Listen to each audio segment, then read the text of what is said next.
Bueno, buenos días, soy Silvia Justo, fundadora y directora de CESAMENDE, institución dedicada a la asistencia y formación en psicoanálisis. Voy a dar inicio a la segunda exposición del año, El psicoanalista ante padecimientos graves en niños. Nuevamente somos tres las expositoras. Graciana Gorris va a hablar de un niño que se hizo escuchar. Nuestra invitada es Irene Gil. Irene es psicoanalista de niños y adultos, miembro de la Escuela Freudiana de Buenos Aires y dicta cursos de posgrado. Irene nos va a hablar de intervenciones con padres y niños en casos graves. Bueno, y yo les voy a hablar de autismo, la dirección de una cura imposible. En 1943, Leo Kanner introdujo el término autismo infantil precoz como cuadro clínico para nombrar los casos de retraimiento en niños de menos de un año. Parte del estudio de un grupo de niños y de su historia desde el nacimiento hasta los 11 años de edad. A pesar del parecido con la esquizofrenia infantil, distingue este cuadro por su existencia desde el nacimiento. Literalmente, autismo significa vivir en función de sí mismo. La pregunta es si hay autismos de origen orgánico y o de origen psicógeno. La medicina científica considera que es de origen genético, pero a pesar de los numerosos textos escritos sobre el tema, su naturaleza íntima sigue siendo refractaria al conocimiento científico. En la actualidad hay cuestiones nodulares que aún se mantienen inaccesibles. También es cierto que cuando hubo fallas importantes o fracasos en la libidinización que erotiza el cuerpo del niño, convirtiéndolo en humano, alejándolo de una pura forma biológica, incluyéndolo en el campo de la palabra, desde la voz y la mirada, en la clínica también nos podemos encontrar con niños que van desde el autismo hasta presentar rasgos y o conductas autistas. Por eso es tan importante el trabajo en entrevistas con padres, para poder despejar, entre otras cosas y en estos casos, si hubo fallas en la libidinización o si se trata de una clínica de lo real. Cuanto más rápida sea la consulta de los padres, el pronóstico va a ser más favorable, ya que depende de la estructuración subjetiva del niño. No es lo mismo consultar en los primeros años de vida que en la segunda infancia. El niño ha sido históricamente un objeto de difícil diagnóstico, ya que su posición subjetiva no está decidida ni es definitiva. Por ese motivo es más susceptible de modificación en ciertas clínicas precisas y rigurosas. Hay en el niño autista un alojamiento en el lenguaje, a pesar del mutismo o la dificultad para hablar que presentan, ya que no le resulta indiferente la presencia del otro, de ese otro que se esfuerza por mantener al margen, siendo muchas veces el mutismo la respuesta. Tampoco está dispuesto a ser requerido o demandado. Si se le insiste o fuerza, puede entrar en crisis que van desde la auto a la heteroagresión. Los trastornos del lenguaje se refieren a la estructura holofrásica que hace que repitan infatigablemente las mismas palabras y fonemas. Por otra parte, la falla simbólica impide la constitución de un cuerpo. Un niño autista puede introducirse su dedo en la nariz hasta hacerla sangrar o golpearse la cabeza contra la pared sin manifestar ningún gesto de dolor. En la conferencia de Ginebra sobre el síntoma, Lacan plantea que, como el nombre lo indica, los autistas escuchan ellos mismos. Escuchan muchas cosas, dice. Esto desemboca normalmente en la alucinación, y la alucinación siempre tiene un carácter más o menos vocal. Todos los autistas no escuchan voces, pero articulan cosas y se trata de ver precisamente dónde escucharon lo que articulan. Lacan parece buscar la especificidad en un disfuncionamiento de la pulsión invocante. caracteriza al autista como un personaje más bien verboso. Anteriormente les había dicho que la falla simbólica impide la constitución de un cuerpo. El significante otorga un cuerpo. Para tener cuerpo y hacer uso de él, deben conjugarse las acciones de lo simbólico, lo real y lo imaginario. Pero sin la operación simbólica que permita la constitución de los bordes, del espacio y del tiempo, el sujeto queda sin cuerpo. Lacan plantea que el cuerpo se construye, una imagen especular debe agregarse al ser vivo para dar a su organismo fragmentado un sentimiento de unidad. Posteriormente va a decir que la unidad es propia del organismo, que ésta pierde su cohesión por efecto del significante y que el significante introduce el uno que posibilita la individuación. Habría entonces una disyunción entre el organismo, la imagen del cuerpo y el cuerpo tomado por el significante, pero el verdadero cuerpo, el primero, es el lenguaje. Desde lo topológico, el niño autista no tiene el cuerpo conformado por agujeros que le den sentido, que lo historicen y lo descompleten de goce. Entonces, la presencia del otro para el niño puede invadir siempre el cuerpo del sujeto, provocándole un goce atroz, mortificante, sin que los bordes puedan marcar una pulsación reglada. El autista se desplaza en espacios donde 1 centímetro y 100 metros son iguales, por ausencia de la significación fálica, que es lo que da medida. Para decirlo de otra forma, cuando el cuerpo se convierte en pura superficie, aparece en toda su evidencia la imposibilidad de construir, por ejemplo, la zona oral, como un agujero en que la pulsión realizará el recorrido, no habiendo constitución de las zonas erógenas. Cuando le sacan el pecho de la boca, es como si le arrancaran la boca. En el autismo hay alienación, pero falla la separación, como consecuencia del hecho de que el corte no ocurre entre el seno y el niño, sino entre el seno y la madre. El seno se pega sobre el sujeto y no sobre el cuerpo de la madre. La separación produce la positivación, la revelación del objeto. En la neurosis, ambas operaciones se producen y dejan como resto qué se es para el deseo del otro. Por lo tanto, como en el autismo no hay extracción del objeto A, queda adherido un objeto, el objeto autista, que puede ser parte del propio cuerpo del niño. Siguiendo a Freud, a través de las ecuaciones que plantea, pene es igual a hijo, es igual a heces, es igual a dinero, es igual a regalo, en esta serie sustitutiva que lo propicia, lo simbólico, se produce cierta atenuación del aspecto representacional del objeto sustituido.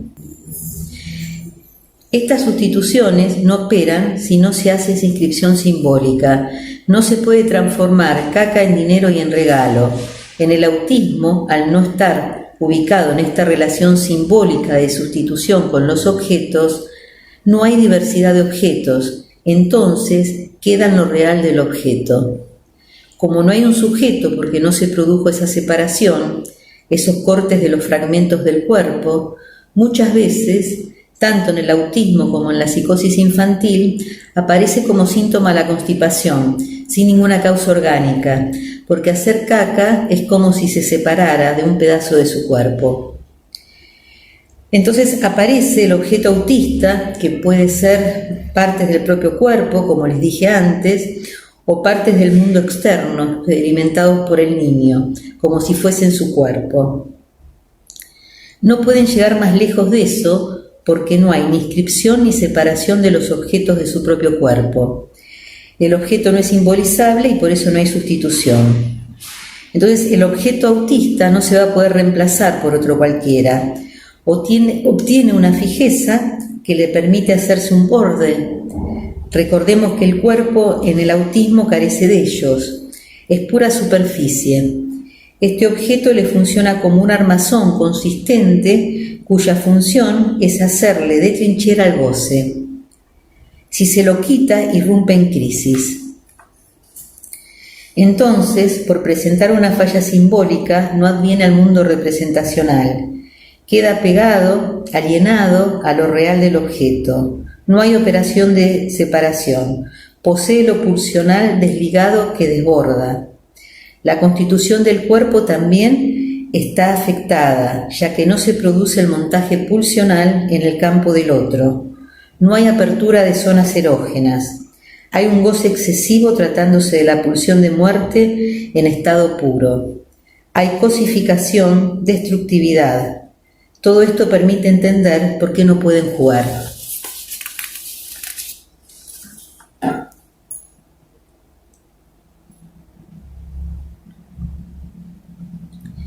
Entonces lo que va a estar en juego básicamente en el tratamiento psicoanalítico es el proceso de constitución del aparato psíquico, la construcción de la estructura psíquica, ya que padece de un profundo y grave trastorno en la subjetivación. Que haya en juego algo biológico no excluye la posibilidad del espacio de constitución del sujeto como ser hablante. Lacan dice que el gran secreto del psicoanálisis es que no hay psicogénesis. Lo que el psicoanálisis postula es la importancia del cuerpo para todo ser hablante, parasitado por el lenguaje. Las terapias cognitivo-comportamentales proponen la reeducación, dirigir hacia la media establecida lo que se ha desviado de ella. Habría en este tipo de abordajes un borramiento de cualquier producción que singularice la posición de ese niño en relación al otro. El psicoanálisis dispone de una doctrina del sujeto, de la estructura del lenguaje, la lógica necesaria para invitar al niño a habitar lo simbólico del que se encuentra excluido. Para Maleval, la clínica del autismo se puede organizar a partir del lugar del objeto voz. La separación entre la oreja y la voz no operó para el autista, de manera que, como dice Lacan, oye muchas cosas. Hay sí un rechazo del mensaje que condensa una anunciación, pero pueden aceptar el sonido de la voz del prójimo siempre y cuando la anunciación esté borrada y puedan movilizar el sonido de su propia voz, ya que todos los autistas no son mudos. Poseen mucho interés por la música y las canciones. La palabra verbosa y el acto de oír orientado hacia la melodía se emplean con cierto éxito en la clínica. Son mucho más permeables, más receptivos a palabras lúdicas que a entonaciones imperativas, porque hablar se limita a una pura mutilación, porque la marca del goce no está extraída de la palabra y carece de la posibilidad de incorporar un órgano de la voz que forme un borde con el cuerpo. Tampoco el analista tiene que hacer función de maternaje, ni exigir ni educar, ya que no sirve. Rosine Lefort dice que sin objeto no hay otro. El analista tiene que ofrecer objetos que estén en su geografía, en su consultorio, y observar qué interés muestra el niño por alguno de ellos, nombrarlos, el analista funcionando como soporte de un objeto, para poder instaurar idas y venidas y trayectos en torno al objeto del otro, que conducen al niño, en cada movimiento, a desprender un objeto del cuerpo del analista, para que dicho objeto entre en una serie de sustitución y poder construir un deslizamiento de un objeto a otro. Recordemos que el autista queda pegado a lo real del objeto y por la falla en lo simbólico no operan las ecuaciones freudianas. Recordemos también que lo medular del funcionamiento simbólico es el par presencia-ausencia, que el analista pueda hacer algún truco de magia, donde pueda hacer aparecer y desaparecer un objeto donde el autista deposite su interés, también es una forma posible, a lo largo de un tratamiento, de promover la subjetivación. El acto analítico en esta clínica es la creación, idear un dispositivo que impulse la subjetivación, respetando la producción del niño, sosteniendo su propia producción de trabajo, respetando su elección y su modalidad de desencuentro con el otro. para que de esta forma la presencia del analista no se le torne insoportable y que para al mismo tiempo pueda tener existencia para el niño, ya que el otro puede estar ahí y al mismo tiempo no tener existencia. Bueno, hasta acá el recorrido teórico, clínico. Bueno, les voy a relatar una viñeta, un recorte clínico de una niña a la que llamé Ailén, que los padres consultan cuando Ailén tiene 4 años. Relatan que a los 6 meses de vida de Ailén, el hermano de ella, el hermano mayor, sufre un accidente, explota una cocina y se prende fuego. Esto hizo que durante casi 3 años los padres se aboquen completamente a este hijo, que estuvo internado en varias oportunidades y que tuvo muchas intervenciones. Ailén va a quedar a cargo de la abuela materna, quien al decir del padre siempre la dejaba en la cuna. Solo cumplía, dice el padre, con darle de comer, cambiarle los pañales y bañarla. La abuela de la niña, la abuela materna tiene un diagnóstico de psicosis y en la infancia de la madre de Ailén también estuvo hospitalizada en varias oportunidades por descompensaciones de su cuadro.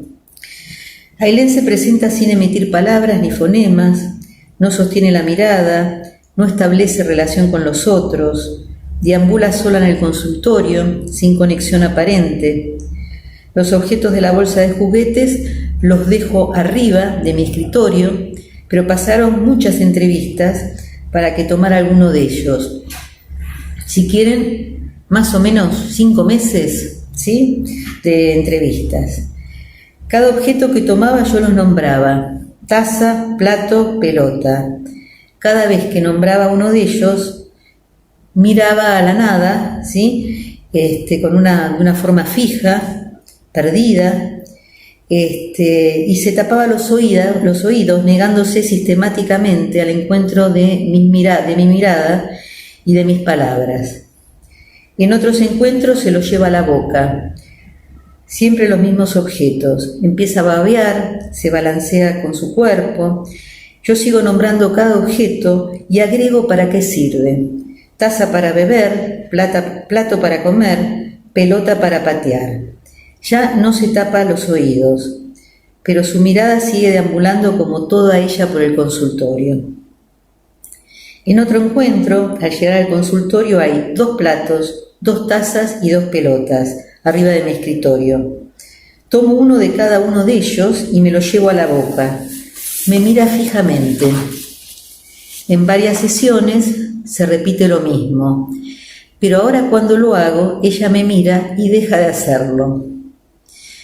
En otra sesión arroja los 2 platos, las 2 pelotas y las 2 tazas al piso, les camina por arriba, provocando la destrucción de los objetos. Cuando vuelve a la sesión siguiente, yo ya había reparado un plato, un vaso y una pelota, y dejo la otra serie de objetos para repararlos delante de ella. Ella se queda mirando, petrificada, mirando lo que estaba haciendo, y yo lo único que digo es: junto los pedazos. En otras sesiones comienza a lalear con distintos sonidos, leo como un canto, entonces cada una de nosotras cantamos en nuestra lengua. Esto posibilitó que Ailén pudiera, más adelante, emitir algunos fonemas en análisis, que se recortan como pérdida de OCE. Fonema que repito junto con ella a la espera que en algún momento esos fonemas puedan convertirse en una palabra. Todo esto, este recorte que les traje, en realidad fue aproximadamente 2 años, ¿sí?, de trabajo. Y recorté, los lugares me parece más importantes en donde había cierto movimiento. Bueno, hasta acá lo que les quería transmitir. Cualquier pregunta, cualquier consulta pueden dirigirse al mail de la institución, info@cesamende.com, y consignar a quién va dirigido. Bueno, los quería invitar para la próxima exposición del sábado 12 de septiembre.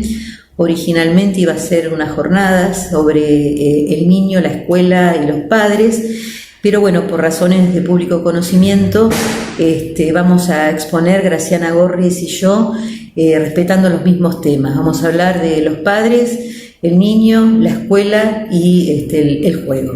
Así que bueno, los esperamos y muchísimas gracias.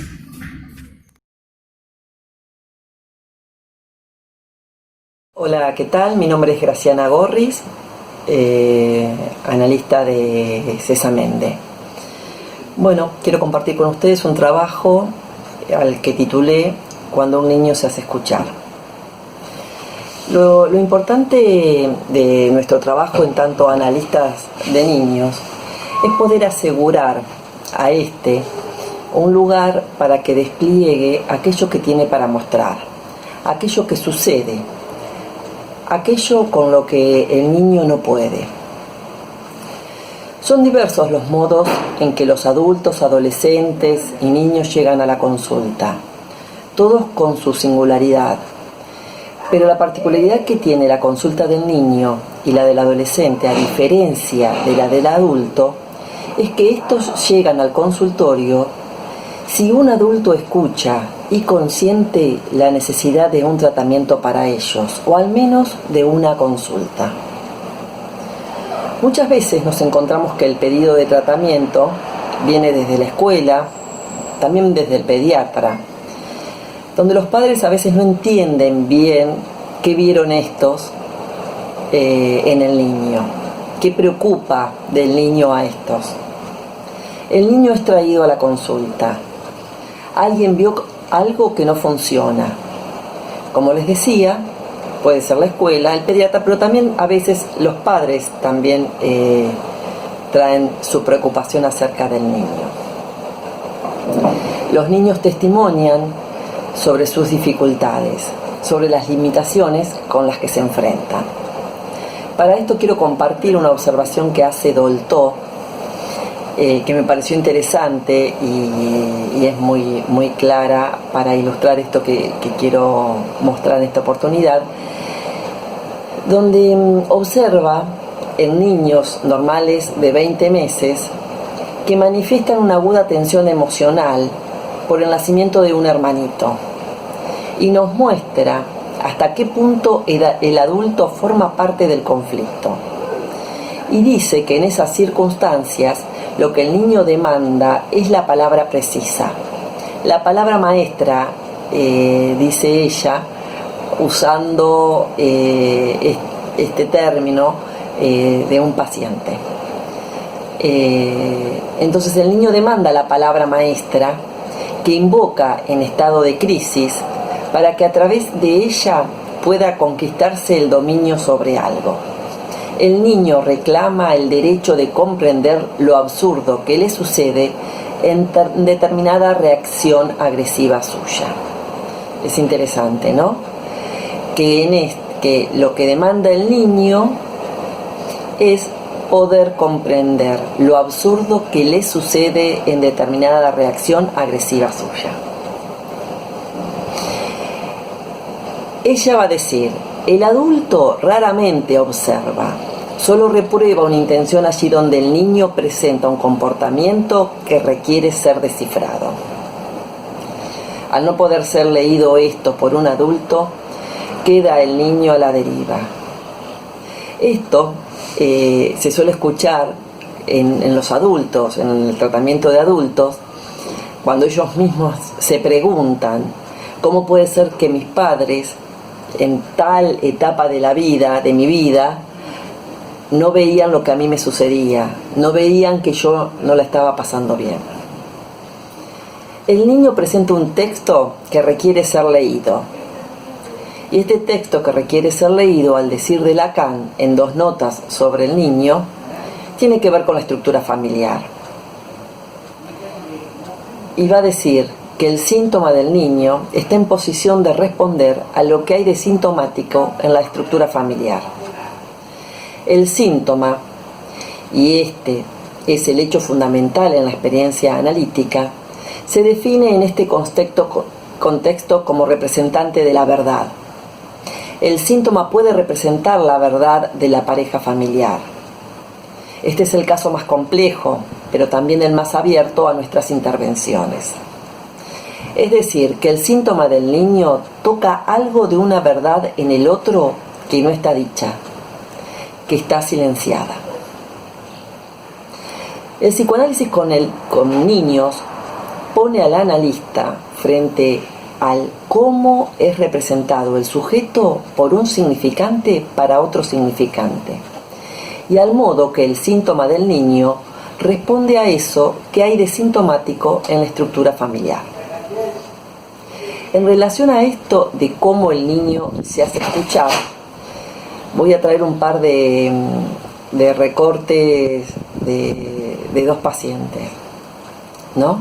Recuerdo ya hace un tiempo, piden tener una entrevista los padres de Joaquín, un niño de 5 años, porque desde el jardín habían observado que en repetidas oportunidades se lo encuentra llorando, no sabiendo por qué. La maestra dice a los padres que se lo ve bien, que participa de las actividades propuestas, que juega con sus compañeros, pero que también pasa que se lo suele encontrar llorando. Propongo entrevistas con los padres, quienes no comprenden muy bien qué es lo que ve el jardín. Los padres dicen, es un niño al que no le falta nada. Pero sí, estos padres son muy cumplidores y quieren cumplir con este pedido del jardín de una consulta. Ellos sostienen que este jardín es un buen jardín y además han proyectado la escolaridad de Joaquín en este establecimiento para luego la primaria, la secundaria, etcétera, etcétera. Entonces, bueno, quieren responder al pedido de la institución. Cuando tengo entrevistas con Joaquín, en algunas de esas entrevistas él llora y hace referencia a lo que le sucede en el jardín. Aposté a un trabajo de mi parte activo con los padres, viendo la dificultad de ambos para entender que a Joaquín había algo que le estaba pasando y que era para atender, como también respondía a los llamados de la maestra, que era quien había manifestado su preocupación en primer momento.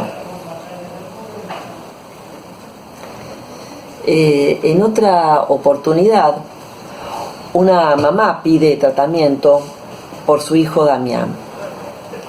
Ella estaba preocupada por la vida social de este, ¿no? Decía que le llamaba la atención, que tenía pocos amigos, y también por qué no se relacionaba con el otro grupo dentro del curso. Que ese otro grupo era el que ella tenía afinidad con sus padres, con los padres de los niños, ¿no? De ese otro grupo. Damián, al momento de la consulta, tenía 8 años.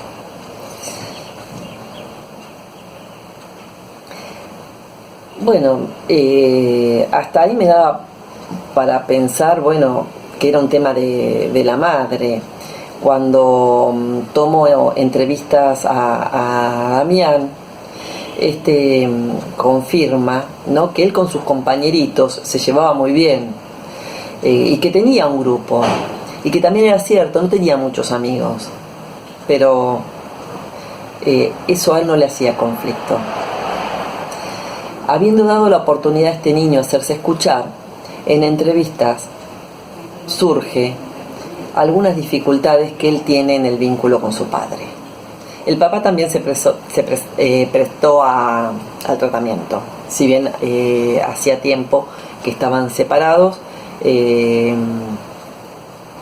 si bien la consulta y la preocupación era por la madre, desde la madre. Es común que los padres traigan al niño preocupados por un tema y luego el niño muestra otra cosa. Hace años ya consulta un matrimonio, papás de un niño de 6 años, ¿no? Esta familia eran inmigrantes ucranianos y habían anotado en un colegio religioso, de religión católica, a su hijo. con la descripción que daban estos padres de Felipe, yo me iba haciendo la idea de un niño introvertido, tímido, sin poder apropiarse de la palabra. A todo esto la preocupación de los padres era cómo va a ser Felipe para entrar al consultorio y si se tiene que quedar solo, él no va a hablar, ¿no? En el día que quedo en conocer a Felipe, suena el portero, por supuesto, en horario, porque eran muy puntuales, muy correctos también. Suena el portero, atiendo y escucho una vocecita que dice: Graciana, soy Feli, ya llegué. Bueno, ¿no? Esto es un poco con lo que nos sorprendemos. Y me parece interesante prestarnos a esa sorpresa. También me he encontrado con padres que vienen a la consulta ya habiendo consultado varias veces por el malestar de su hijo. El malestar no cesa y aún así colegas apuestan a que ya va a madurar, ¿no? O ya va a pasar. Y los padres se encuentran con el malestar del hijo sin saber qué poder hacer. En esta misma línea de poder escuchar, ¿no? ¿Qué es lo que muestra el niño y qué traen los padres? Hasta muchas veces, con este argumento de que ya va a madurar, también viene de los pediatras en relación, por ejemplo, a la enuresis. Y sabemos que muchas veces la vida social del niño se ve limitada por ese síntoma, ¿no? Cuando empiezan a ir a dormir a la casa de los amigos, cuando empiezan las pijamadas, cuando los primos lo invitan. Una vez que se comienza el tratamiento,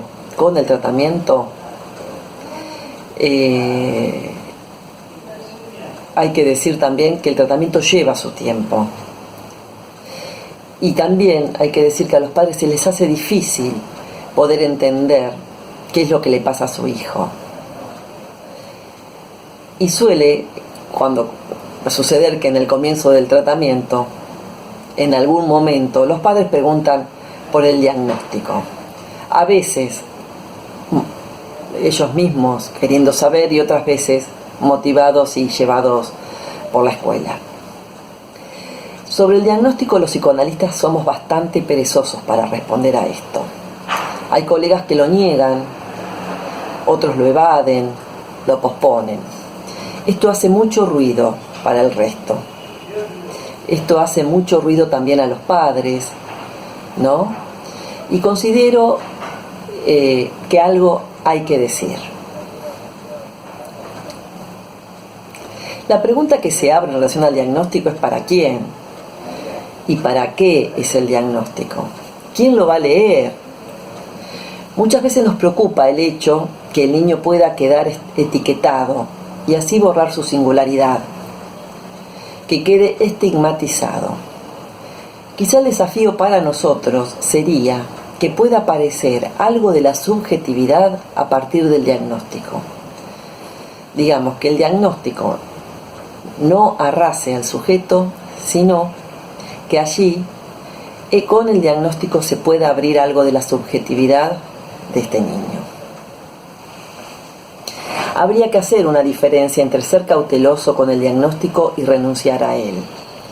El diagnóstico no es un dato menor, es una herramienta, porque dependerá del diagnóstico la manera en la que vamos a pensar el tratamiento. El niño nos trae su padecimiento, su malestar, y nosotros, en tanto analistas, lo invitamos a jugar, a dibujar, y por supuesto le prestamos la palabra. El niño dispone del juego, en la mayoría de los casos, y es en el juego donde puede aludir a su padecimiento. Digo en la mayoría de los casos porque, bueno, sabemos que hay niños que no pueden jugar. Es allí en el juego donde algo él puede decir. El niño juega ante el analista y el analista comparte la escena. El juego es una producción. El juego es el campo que tiene el niño de resolución de algunas cuestiones por las que se ve afectado. Es en el juego que se va a poder localizar la posición subjetiva del niño, y es ahí donde va a poder tramitar aquello por lo que lo trajeron o aquello que a él le sucede. Freud trata al juego como una creación poética. El juego tiene dimensión de ficción y el niño lo ofrece como un texto a descifrar. Dice así: la ocupación preferida y más intensa del niño es el juego.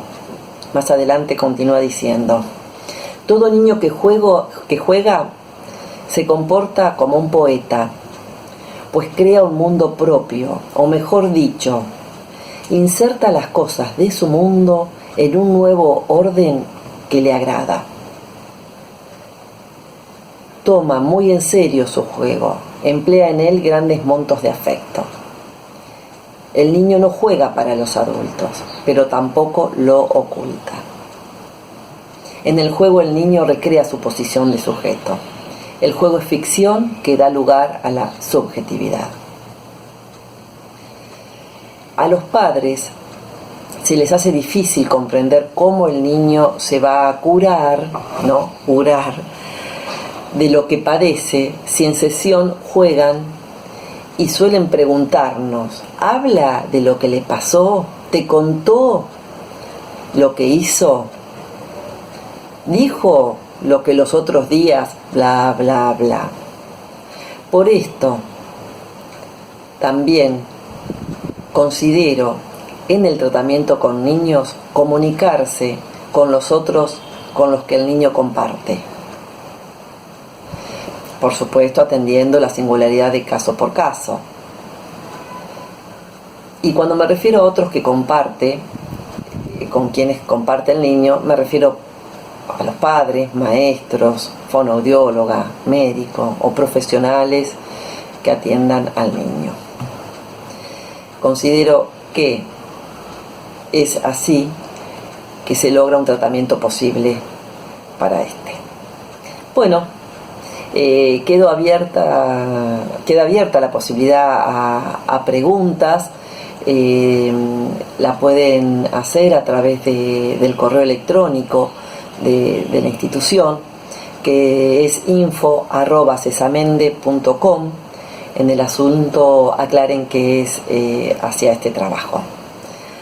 Bueno, termino aquí y espero que les haya servido al menos de algo. Un saludito.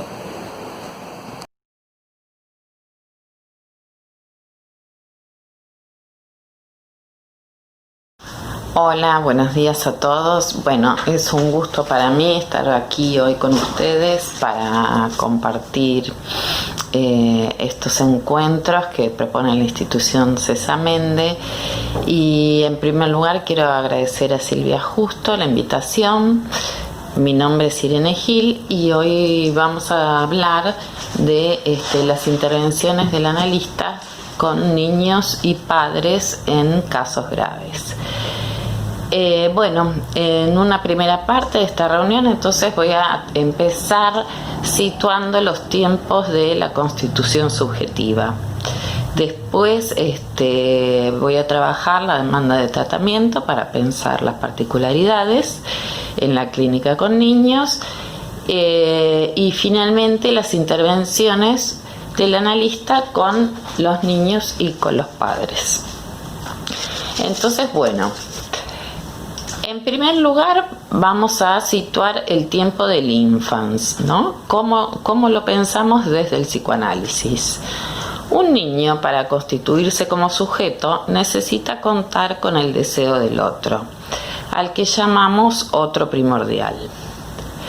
Las diferentes operaciones de subjetivación que tienen que realizarse no se dan por sí mismas en una evolución natural del desarrollo.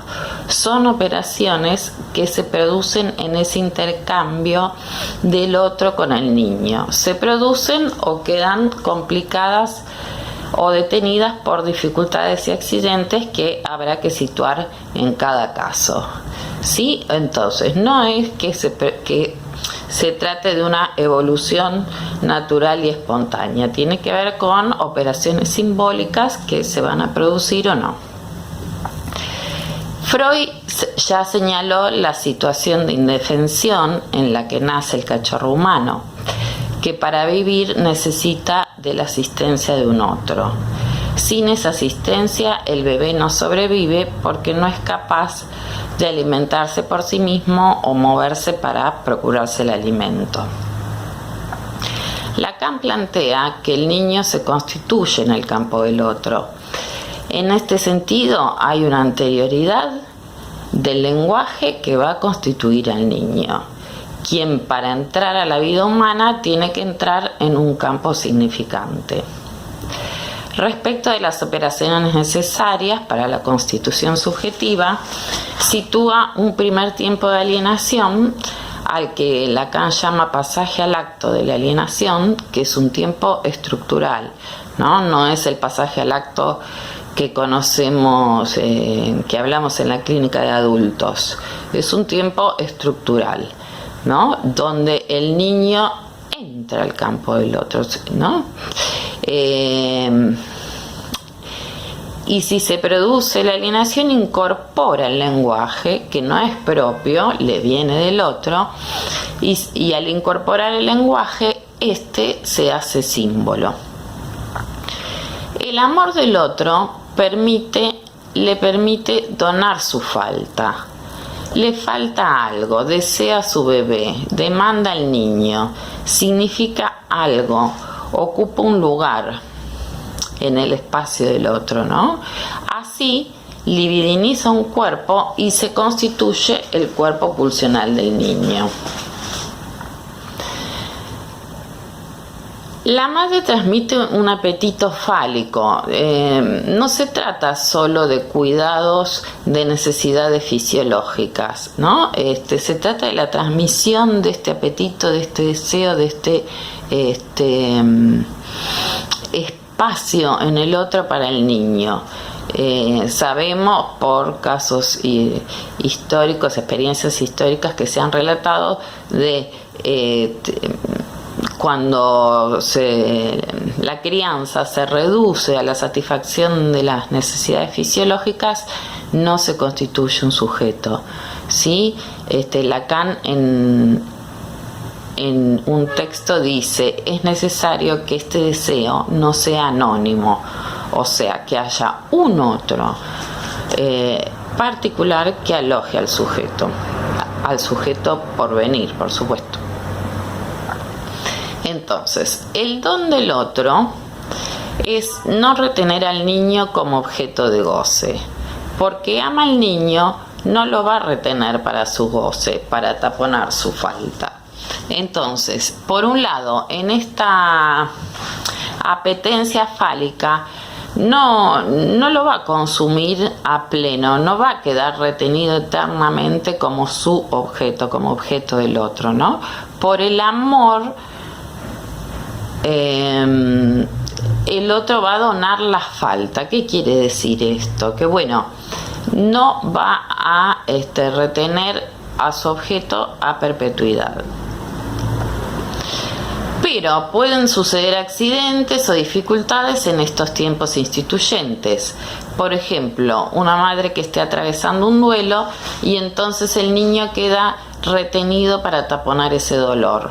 O, por ejemplo, que por efecto del mismo duelo la madre tenga un retraimiento y un repliegue libidinal donde no esté prestando atención, no esté volcada hacia ese niño, sino más bien ensimismada en el impacto de la pérdida que haya tenido.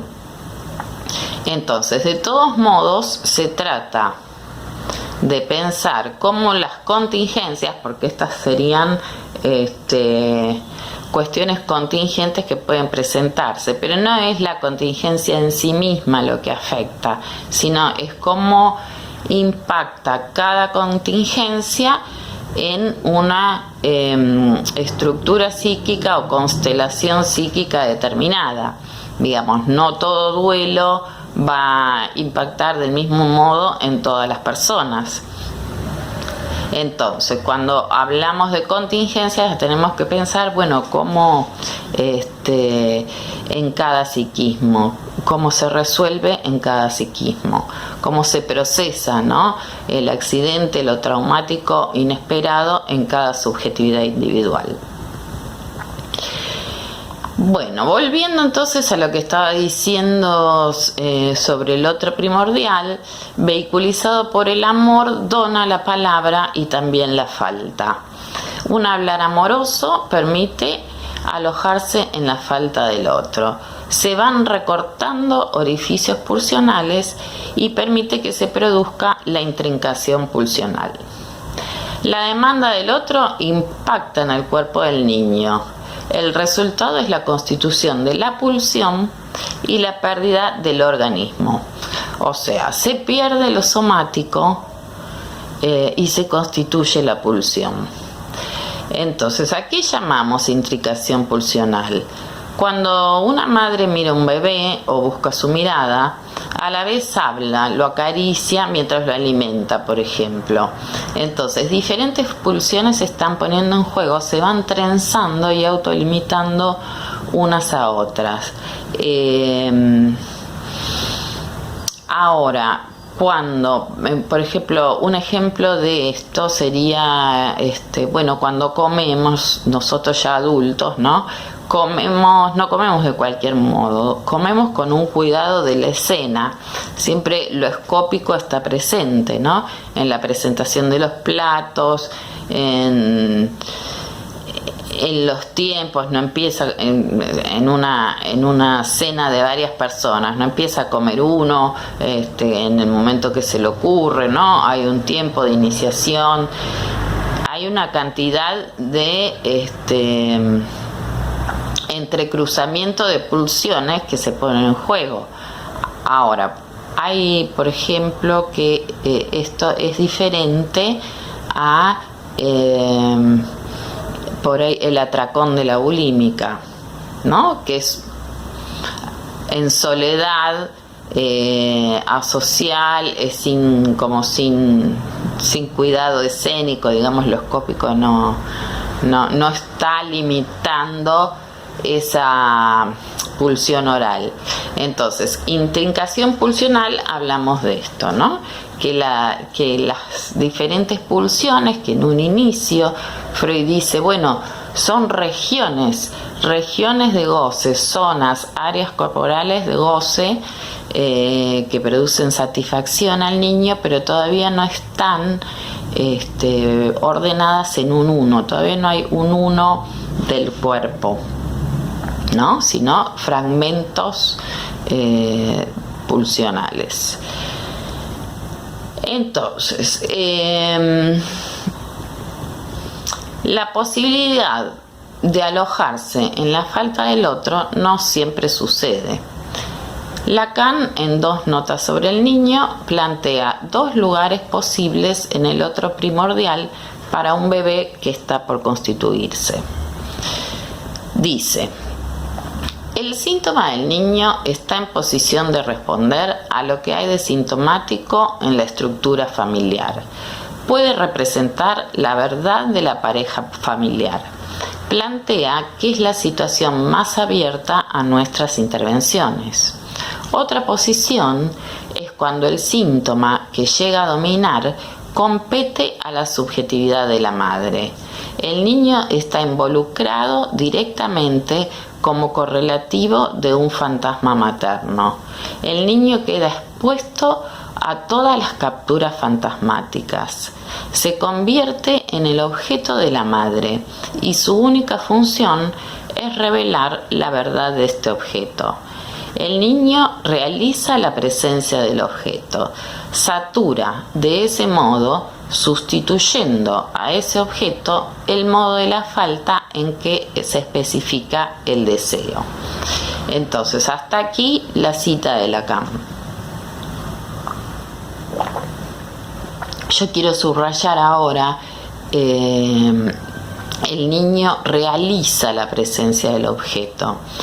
¿No? En este caso, el niño ocupa el lugar de ese objeto no tramitado por el otro, con su cuerpo, con su ser.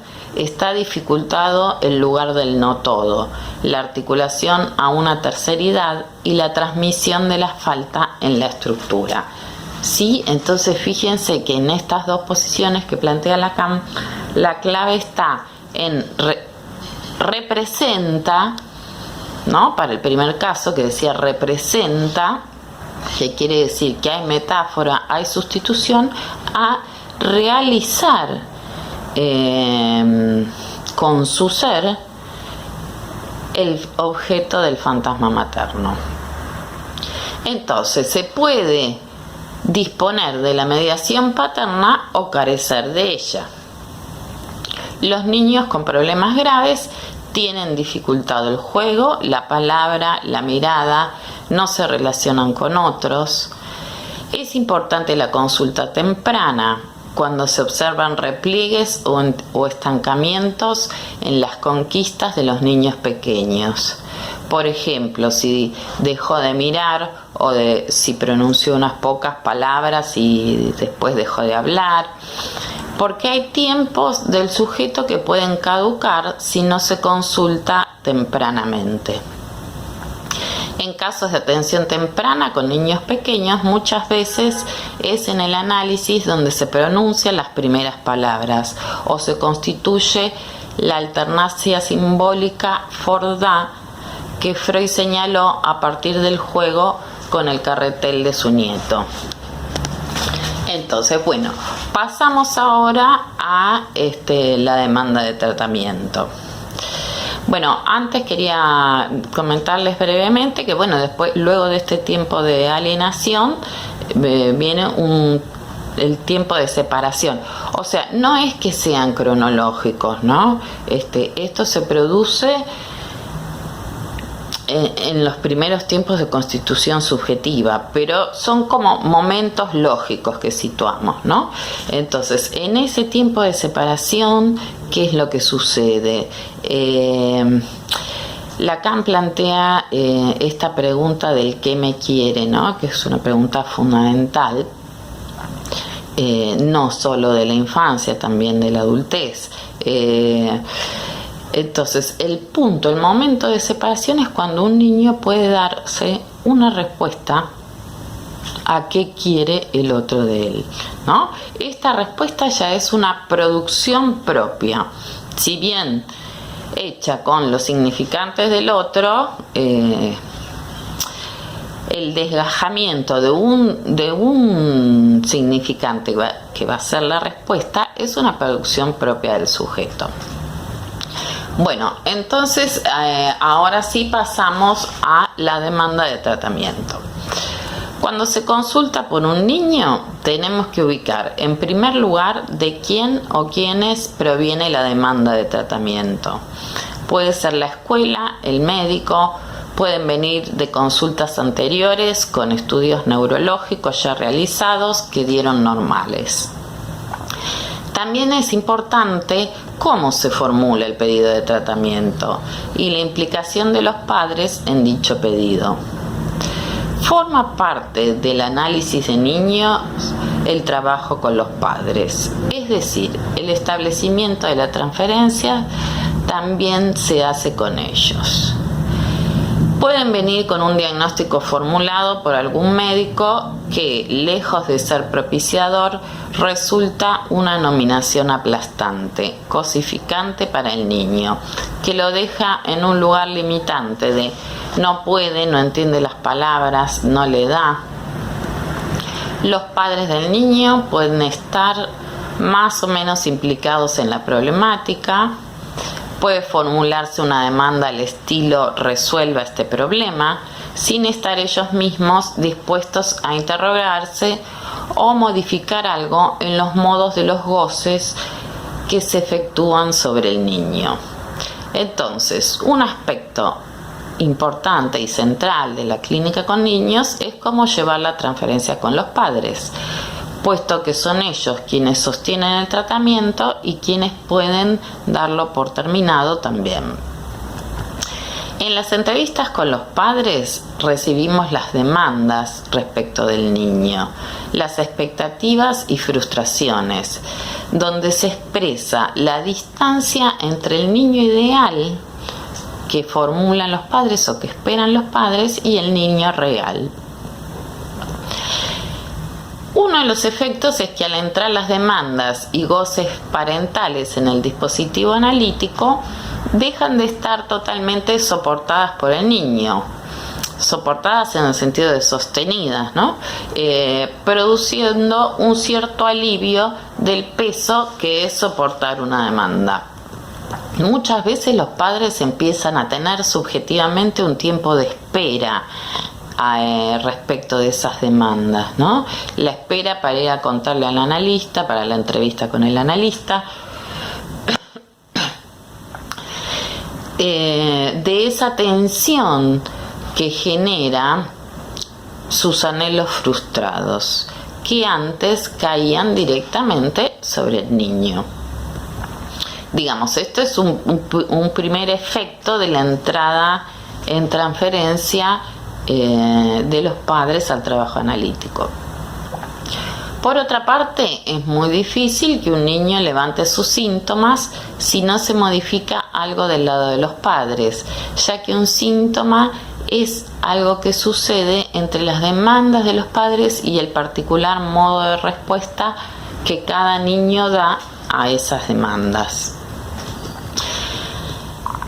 Pienso que las preguntas, las consultas de los padres, que a veces llegan un poco por fuera del encuadre, ¿no? Llegan en un llamado telefónico, en un audio, o al final, a veces a finalizar una sesión, cuando retiran al nene, ¿no? Te dicen, ¿te puedo hacer un comentario? ¿Te puedo comentar una cosita?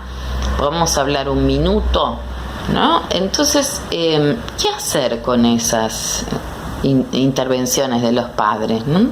Me parece, es mi posición, ¿no?, que lejos de rechazarlas, desestimarlas, se trata de ofrecerles un encuadre para que eso que fue dicho así pueda ser puesto a trabajar, ¿no? Entonces se ofrecen entrevistas a padres, ¿no? Como diciendo, bueno, quisiera hablar un minuto de esto. Bueno, cómo no, porque no armamos una entrevista y lo hablamos con tiempo, pero no desestimarlos, no desoír, ¿no? Tampoco aceptar que se diga en pasillos, ¿no? Tampoco que quede en pasillos, pero se puede armar un encuadre con entrevistas a padres cada vez que aparece alguna demanda o alguna pregunta o una consulta de este estilo. Bueno, cuando el analista puede trabajar con los padres, es una ocasión privilegiada para poner a trabajar las preguntas o fantasmáticas de los padres que pesan sobre el niño o acerca del niño. A veces lo que se demanda es un diagnóstico, como si el mismo fuera la solución al problema, cuando puede ser una nominación aplastante y de todos modos no resuelve, un diagnóstico no resuelve un problema, lo sitúa, ¿no?, pero no lo resuelve. Los analistas sabemos que más allá de los diagnósticos generales, es importante ubicar en cada caso cómo se transita el trastorno, qué particularidades toma en cada caso, ¿no? Bueno, pasamos entonces a las intervenciones con los padres. ¿Cómo intervenir? Como les dije antes, es importante mantener la transferencia con los padres, estar atentos a ella. Lejos de desestimar las demandas, tenemos que tratar de otorgarles un lugar en el espacio analítico para poder trabajarlas. Si la transferencia creada con ellos nos lo permite, las sesiones con los mismos pueden ser muy fructíferas para trabajar los impases en la función materna y paterna. Les cuento una breve viñeta, ¿no? Es un caso de una nena donde aparecía una falta de mirada materna. Ella de algún modo se ocupaba de las necesidades de sus hijos con un estilo de demanda imperativa, ¿no? Comer, ordenar, anda, bañarte, sin gestos amorosos que vehiculizaran esas demandas. Entonces, en las entrevistas con la mamá se pudo trabajar, se pudo pensar, ¿no? Su intolerancia, su exigencia, que ella adjudicaba a su propio estrés por las dificultades de trabajo, porque estaba sola con los niños, ya que no recibía ayuda de ningún tipo del padre. Entonces, ella se presentaba, ¿no? Como al borde, al límite, agotada. Esto lo reconocía, ¿no? Entonces lo empieza a relacionar con esto y ubica que se empieza a angustiar y que, bueno, esta angustia, su límite, su desborde con todo, se traduce en intolerancia con los chicos, ¿no? Que se vuelve intolerante con los hijos porque ella misma está en un límite de saturación. Entonces, ante mi pregunta de si compartían algún momento de juego o de lectura de un cuento o cantar una canción, se sorprende y contesta que no. Ni siquiera el cumpleaños de la nena se festejaba.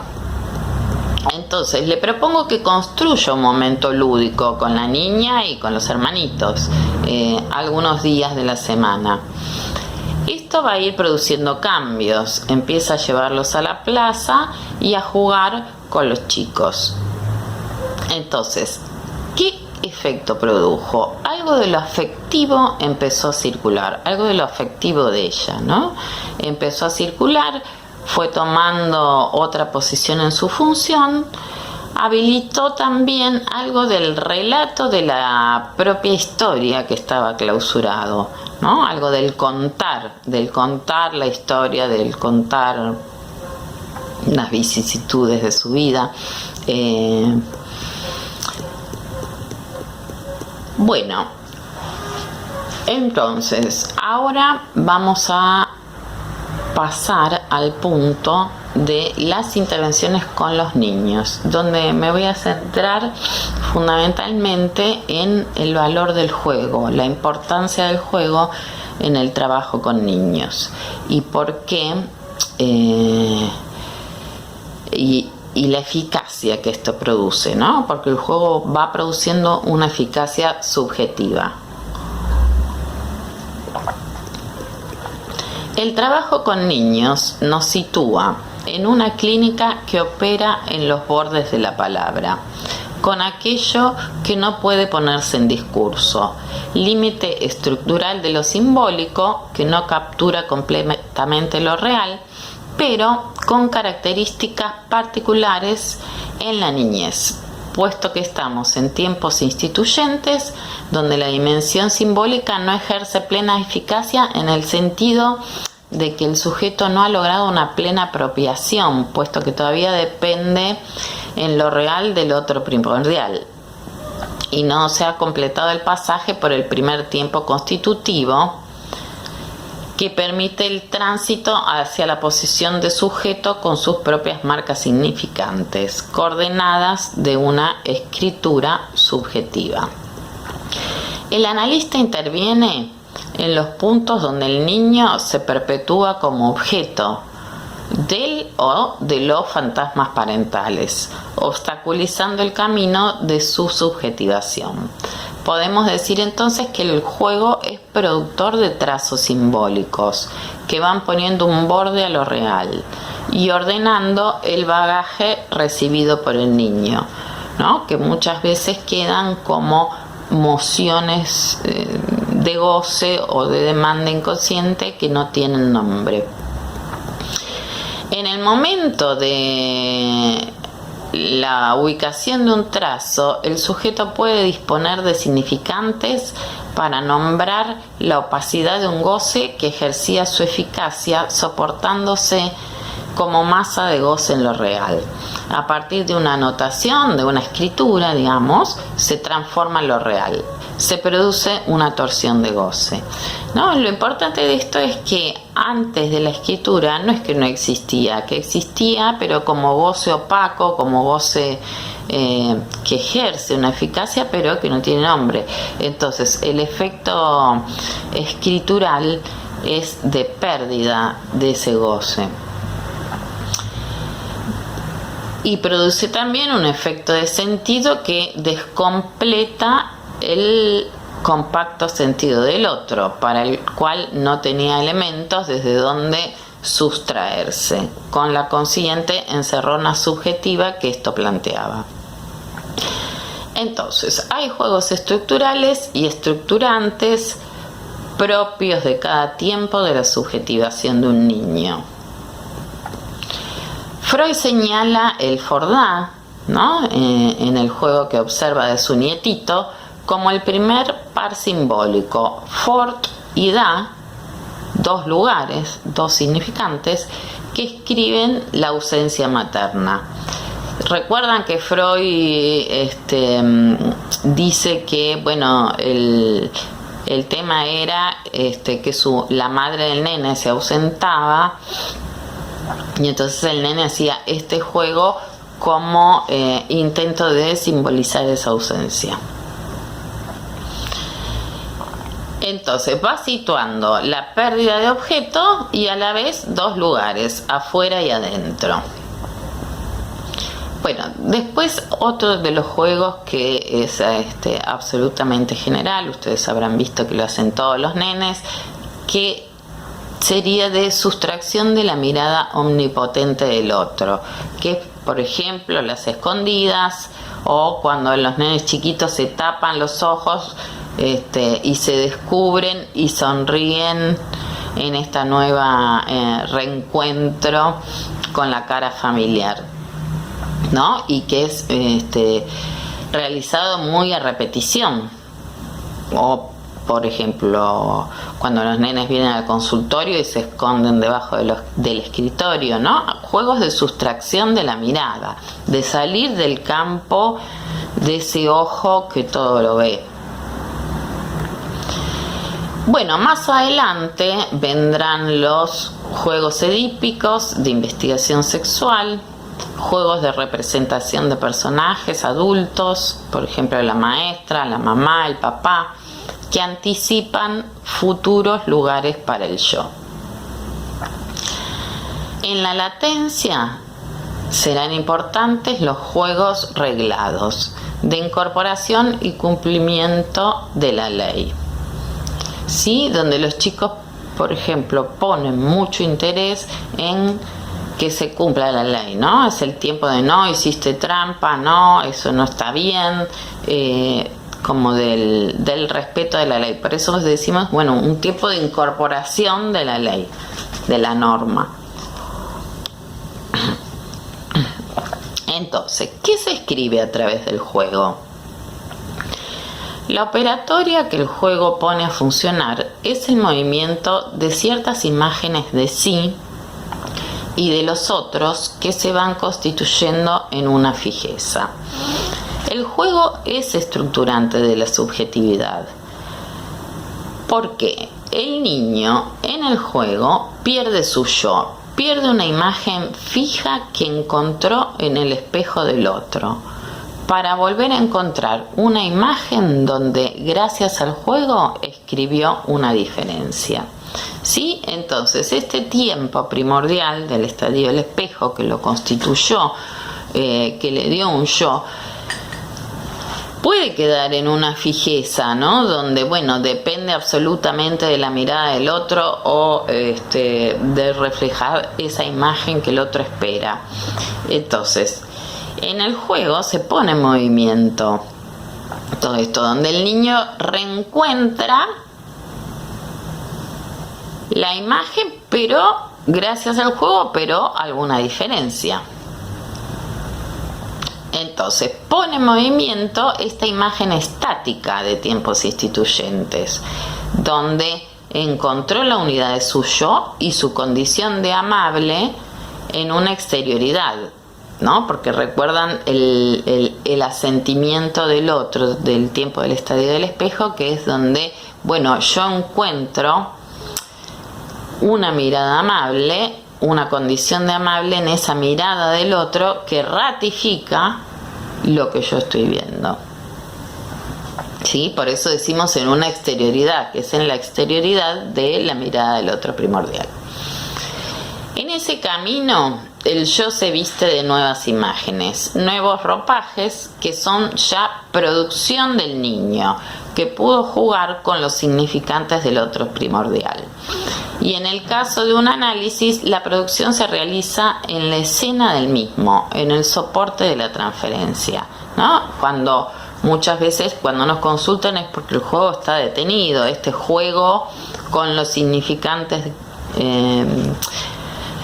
que proveyó el otro primordial está coagulado. Entonces la transferencia, el análisis, es un espacio privilegiado donde se dinamiza y se relanza el juego que quedó detenido, produciendo inhibiciones, síntomas o angustias.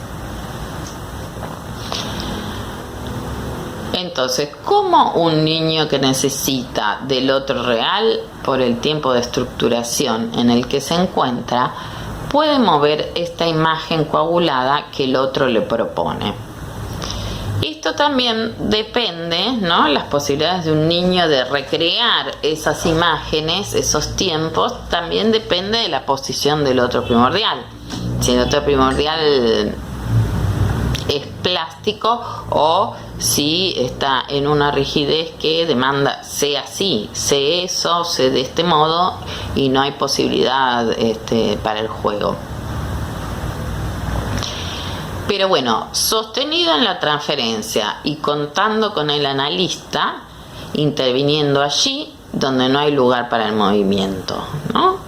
Este lugar se crea en el espacio de análisis. El analista sostiene, propicia el juego, intenta su relanzamiento allí donde éste se detiene, dice Alba Flechler.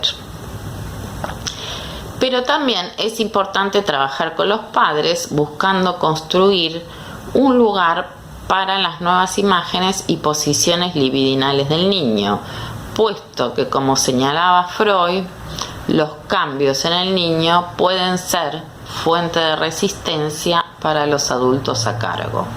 ¿Sí? Entonces, esto tiene que ver con lo que les decía antes, cuando hay una fijeza en el otro primordial que puede no reconocer, no aceptar, no resultar bienvenido a los cambios del niño. Entonces, en esos casos se hace necesario, trabajar con los padres respecto de este punto. Entonces, situamos la importancia del juego en diferentes aspectos.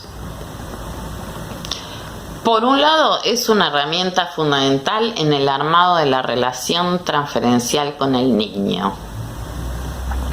¿Por qué digo que es una herramienta fundamental?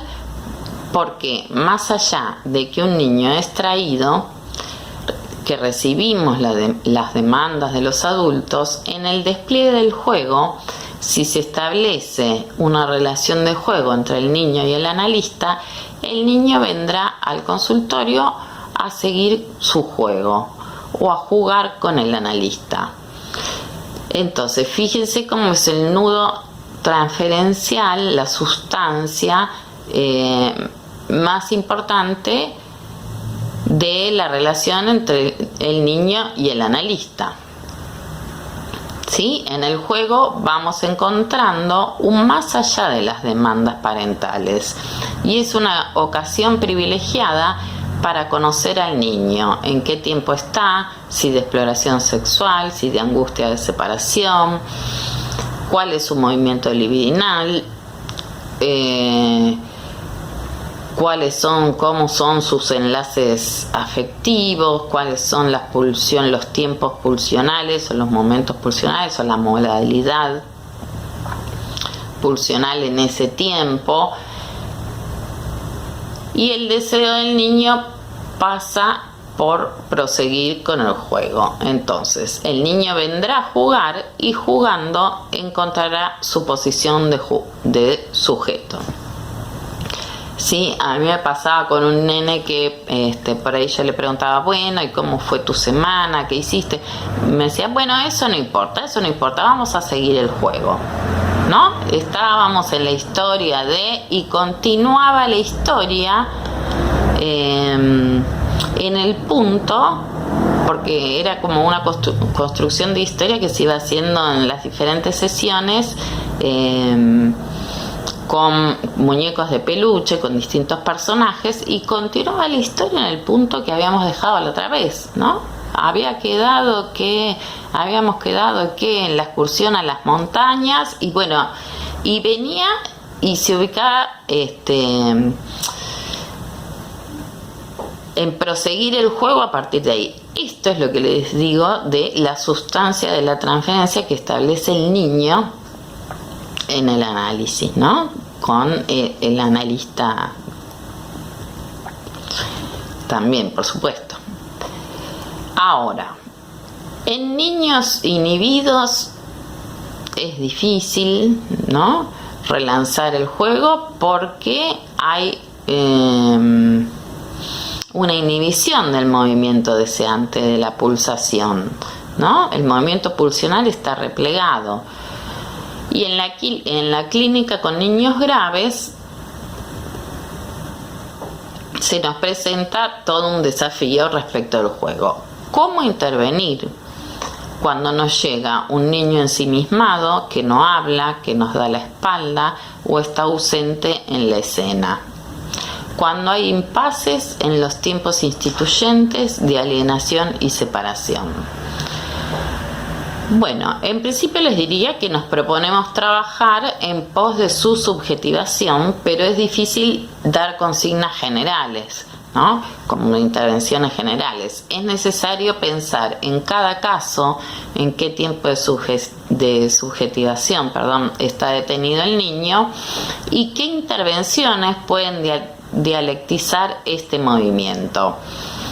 En este sentido, es importante el espacio de la supervisión del analista para pensar la lógica del caso. Se trata de propiciar el tiempo de separación del sentido absoluto del otro. A veces, en el análisis con niños pequeños se escribe el fordá, por ejemplo, o se termina de alojar el niño en el campo deseante del otro. Así que bueno, para finalizar les voy a presentar una viñeta clínica. Se trata de un nene de 4 años que cuando lo conocí, cuando llegó a la consulta, no hablaba, no miraba, se salivaba sin tener ningún registro de esto. Entonces, uno de los primeros intercambios que se dio en las sesiones fue a través de las figuritas que él tenía. Él venía con un montón de figuritas. El juego se armó propuesto por él en acto, no es que me dijo vamos a jugar, ¿no? En acto se armó la siguiente escena que les voy a contar ahora. Él me daba todas las figuritas a mí y me las sacaba. Entonces me las volvía a dar, me las sacaba, ¿no? Y en una intensidad que iba increyendo, y en general las figuritas terminaban en el piso. Entonces, este juego se fue complejizando, ¿no? Yo intentaba poner intervalos, bueno, ahora vos, ahora a mí, en lugar de todas, porque no hacemos 10 y 10, sin que el nene comprendiera demasiado el número. Pero bueno, una parte de las figuritas dejábamos un montón en el medio. Y se instaló del ahora vos, ahora mí. Ahora vos, ahora mí. ¿no? Otra de las cuestiones que de este primer tiempo de entrevistas era que él señalaba objetos del consultorio y yo los iba nombrando, ¿no? Ventilador, escritorio, ventana. Él señalaba con el dedo y yo iba pronunciando los nombres de los objetos. Bueno, con el tiempo empieza a pronunciar algunas palabras, dice su nombre reiteradamente. Y para mi sorpresa, en determinado momento se para ante un espejo, que yo en la sala de espera tenía un espejo grande. Se para ante el espejo ese y me dice, mírame en el espejo. Un poco no pronunciaba todas las letras bien, había como un exceso de P, pero bueno, formula mírame en el espejo, ¿no? Formula por primera vez un llamado al otro, mírame. Para este tiempo su presentación ya había cambiado bastante, estaba más erguido, dirigía la mirada a personas y objetos y ya casi no salivaba. Entonces, entiendo que ahí un tiempo diferente se produjo, un momento diferente se produjo, alguna inscripción se produjo, ¿no? Desde este salivar del inicio, que era sin ningún registro de que esa saliva provenía de su cuerpo, ¿no? Él por ahí miraba la gota que caía en el escritorio, pero como viniendo de un exterior. No había un reconocimiento que le había pasado a él, había salido de su boca. Era como, bueno, una gota que cayó de algún lado. A reconocerse uno y pedir la mirada en el espejo, algo operó, ¿no? Algo se instituyó. Entonces, para finalizar, quiero acentuar la importancia de la consulta temprana cuando se registran detenimientos en el despliegue subjetivo de un niño, ya que la experiencia clínica nos enseña que produce efectos propiciatorios y descoagulantes muy importantes para el destino del niño. Bueno, vamos a dejar acá.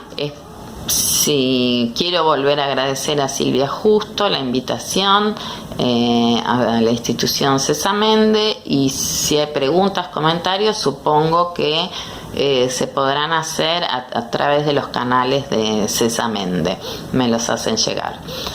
Bueno, fue un gusto para mí y me despido por hoy.